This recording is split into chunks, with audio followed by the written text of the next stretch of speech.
ગુજરાતના રાજકારણમાં નવી ઇનિંગ માટે સતત પ્રવાસ ખેડી રહેલા ગુજરાત સરકારના પૂર્વ મુખ્યપ્રધાન શંકરસિંહજી વાઘેલાએ મોટા વરાછામાં જાહેર સભાને સંબોધતા જણાવ્યું હતું કે સુરતના પાટીદારોની ખુમારીને ઠેસ પહોંચાડવામાં આવી રહી છે. તેમની ખુમારીને પાછો લાવવા ફરીથી સક્રિય થયો છે. વહેલી સવારે ગાંધીનગરથી સુરત આવવા નીકળેલા પૂર્વ મુખ્યમંત્રી શંકરસિંહ વાઘેલાએ યોગી ચોક ખાતે પ્રજાશક્તિ ડેમોક્રેટિક પાર્ટીના સુરત કાર્યાલયનું ઉદઘાટન કર્યું હતું, જેમાં મોટી સંખ્યામાં કાર્યકર્તાઓ ઉપસ્થિત રહ્યા હતા. વરાછા મિની બજાર ખાતે સરદાર સાહેબની પ્રતિમાને પુષ્પાંજલિ અર્પણ કરીને બાપુએ રોડ શો યોજ્યો હતો, જેમાં હજારોની સંખ્યામાં સૌરાષ્ટ્રવાસી અને સુરતીઓ જોડાયા હતા. વરાછાથી મોટા વરાછા સુધી રોડ શોને કારણે ભારે ટ્રાફિક જામ થઈ ગયો હતો, જેને પહોંચી વળવા પોલીસને ભારે જહેમત ઉઠાવવી પડી હતી. ત્યારબાદ મોટા વરાછા ખાતે દુખિયાના દરબાર રોડ પર આવેલા વૃંદાવન ફાર્મમાં જાહેર સભા યોજી હતી, જેમાં મોટી સંખ્યામાં લોકો ઉપસ્થિત રહ્યા હતા. અહીં સુરતના નવા પ્રમુખ તરીકે કિશોર વિરડિયાની ઘોષણા કરવામાં આવી હતી. ભૂતકાળમાં એક રાજકીય પાર્ટી સાથે જોડાયેલા લો પ્રોફાઇલ વ્યક્તિત્વ ધરાવતા નવનિયુક્ત પ્રમુખે સુરતમાં સંગઠનને મજબૂત બનાવવા તેમજ સરકારની બેધારી નીતિને ખુલ્લી પાડવા આહવાન કર્યું હતું. શંકરસિંહ બાપુએ જાહેર સભા સંબોધતા જણાવ્યું હતું કે ગુજરાતમાં શૂન્ય અવકાશ સર્જાયો છે અને દૂર કરવા હું બહાર નીકળ્યો છું. આ સિવાય કોઈ હોદ્દાની લાલચ નથી મને. લગભગ દરેક હોદ્દા ભોગવી ચૂક્યો છું, પરંતુ પ્રજાની પીડા જોઈને આ ઉંમરે પણ બહાર નીકળવાની ફરજ પડી છે. ગુજરાતમાં અપરિપક્વ લોકોથી સરકાર ચાલી રહી છે, જેમને વહીવટી તંત્ર ચલાવવાની સૂઝબૂઝ નથી, તેમ છતાં સત્તામાં બેઠા છે. 30 વર્ષથી સત્તામાં બેઠા હોવાથી અહંકાર છવાયો છે, ભ્રષ્ટાચાર વધ્યો છે અને તેમને પ્રજા કે જનતાનો ડર નથી, એટલે બેફામ બન્યા છે. આવાને સત્તામાંથી ઉખેડી ફેંકવા માટે ભાલાના નિશાન સાથે બહાર આવ્યો છું અને જેના હાથમાં ભાલો છે એ ગુજરાતના નવયુવાને 94 નંબરની ટી શર્ટ પહેરી છે. એનો અર્થ થાય છે કે 94 ધારાસભ્યો સાથે આપણે ગુજરાતમાં સરકાર બનાવી છે અને ગુજરાતની જનતાને પીડામાંથી મુક્ત કરાવવાની છે. અને પ્રજા એટલે કઈ પ્રજા? સરકાર કોના માટે? તમે સુરત ડાયમંડ રત્ન કલાકારો બધા આગેવાનનું સન્માન બી કર્યું આપણે. તમે મને સમજાવો કે જે સુરતના આજે ડાયમંડના બધા કરોડાધિપતિ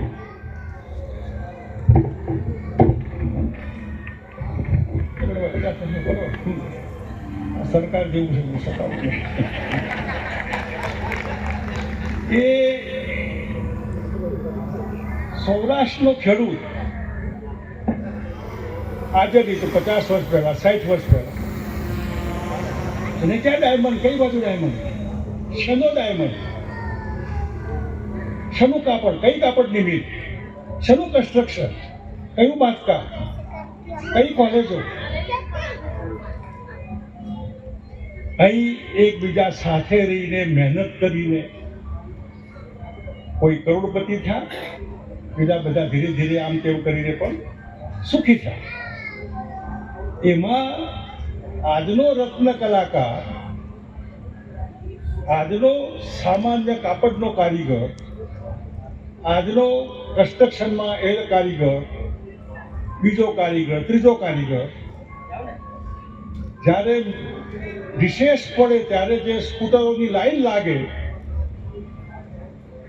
એ બધા રત્ન કલાકારો. આ સરકાર એમના માટે છે, આ કરોડપતિઓ માટે નહીં. અદાની અંબાણીને તો કોઈની જરૂર નથી. અધિકારીઓ એમના ઘેર જાય, મંત્રીઓ એમના ઘેર જાય. પ્રજા એટલે આ પ્રજા, જે પ્રજાને પ્રોટેક્શન જોઈએ, જે પ્રજાને હાશ જોઈએ, જે પ્રજાને એના બાળકો હોય તો એને સારું શિક્ષણ મળે, મા બાપ ઉંમરલાયક હોય ને દવાની તકલીફ હોય તો સારી આરોગ્યની એમને સારવાર મળે, બજારમાં જાય તો સલામતી મળે, લૂંટાય નહીં, એવી સરકાર જોઈએ. અને સરકાર બનાવનાર આપણે છીએ. તમે સરકાર બનાવો, તમે ડરો, તમે બીક રાખો, તમને તકલીફ, તો રહેવા દો ને સરકાર બનાવવી. આપણે સરકાર બીક લાગે સરકારની તો રહેવા દો, નહીં બનાવો ને. સરકારની બીક લાગે આ એક વિચિત્ર કહેવાય. સરકાર આપણે બનાવીએ અને બીક બી આપણે રાખવાની. એટલે લીડરનો મતલબ છે કે તમે હિંમતવાળા બનો. 1975 ઇન્દિરાબેન કટોકટી નાખી એ વખતે મોરારજી દેસાઈએ નિર્ભય બનો આવું સૂત્ર આપ્યું. તો આ લીડર બનો. કોઈના બાપડી સાડાબારી રાખવાની જરૂર નહીં. તું ઢાંકીને આપતો હોય તો ઉઘાડું આપજો, ને આપતો હોય તો ના આપતો. આવી સૌરાષ્ટ્રની સાહસિકતા, સૌરાષ્ટ્રનો કરંટ નહીં જવો જોઈએ. આ રીતે જો બિચારા બાપડા બનીને જીવવાનું હોય તો જીવવાનો મતલબ નથી. આપણે સમાની માણસો છીએ. આપણે સમાન જોઈએ અને એ સમાનમાં સુરત જેવા શહેરને સરકારે એવી રીતે તૈયાર કરવું જોઈએ જેથી કરીને જે આવે અહીં સુખી થાય. સરકારની નીતિ, જ્યારે ઝીરો એક્સાઇઝની વાત આવી ત્યારે કાશીરામભાઈ ટેક્સટાઇલના મિનિસ્ટર હતા. આખું સુરત મથ્યું છે કે આ એક્સાઇઝ કાઢી નાખે. બજેટમાં નાણામંત્રીએ આ બધી પોલિસી મેટરમાં અને અધિકારીઓએ કાગળ લખેલું કે બજેટમાં આપણે આપણા વિભાગની ચર્ચા કરવા જવાનું છે તો આટલા ટકા એક્સાઇઝ ઓછી થાય તો સારું. મેં રાત્રે આવીને કાગળ જોઈને મેં કાગળ બદલી કાઢ્યો.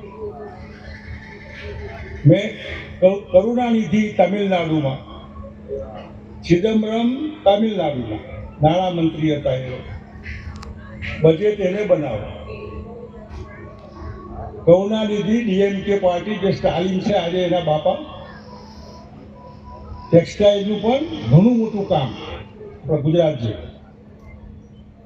મેં એમને ફોન કર્યો કે તમારા નાણામંત્રીને કહો જે તમારી મહેરબાનીથી એમપી બને છે કે ટેક્સટાઇલમાં આ પ્રમાણે ઝીરો એક્સાઇઝ ડ્યુટી રાખે. મને કે કાગળ તમે લખો અને હું બી જઈને કાગળ લખીશ. એટલે કરુણાનિધિનો ઉપયોગ કરીને ચિદમ્બરમને દબાઈને સુરતની ઇન્ડસ્ટ્રીને એકદમ જમ્પ મળે અને એના માટે બજેટમાં એને મેન્શન કર્યું કે હું ઝીરો એક્સાઇઝ ડ્યુટી ટેક્સટાઇલમાં નાખું છું અને ચાલુ ભાષણમાં મારી સામે જોયું એને કે તમારા કહેવા આ હોય.